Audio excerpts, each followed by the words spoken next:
Jonathan Mead. I'm a professor with the Fire Science Department at Purdue Global. If you have a situation where your firework doesn't activate, doesn't perform the way it's supposed to, leave the firework alone, back away from it. Do not attempt to relight it, as if you do, it could go off instantaneously. Wait until your show's over, and then you can turn around and dump it in a bucket and address it. So dump it in a bucket of water and address it from there. Obviously, if something unplanned or unexpected happens, we should seek cover, get away from the projectiles as far as we can, or any kind of fireworks. We should get away from it as fast and as far as we can. Find cover, hide from it, wait till it goes off, and then address it from there.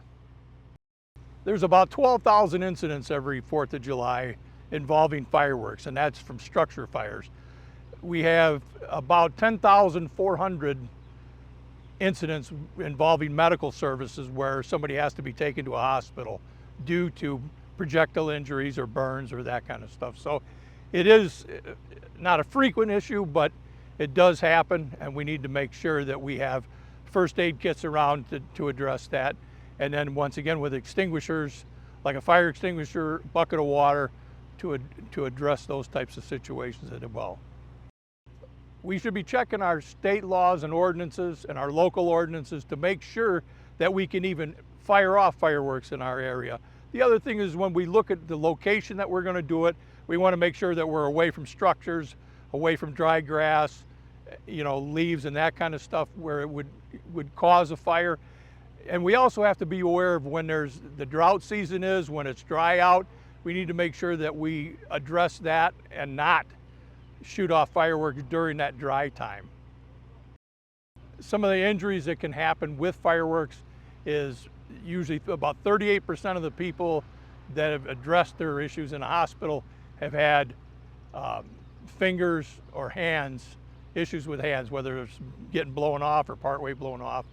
So we want to make sure that you keep your hands away from projectiles, because you do have both projectiles plus you have sparks coming out of there that could also burn you as well.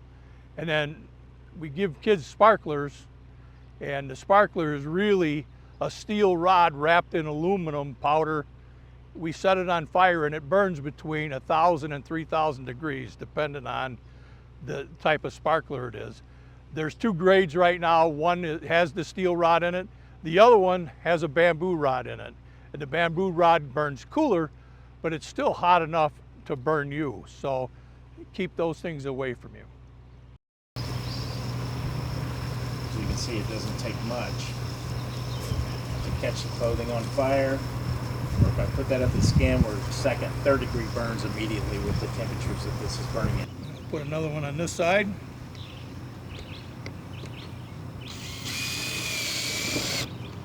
The end of the mortar round needs to be pointing up when you drop it in.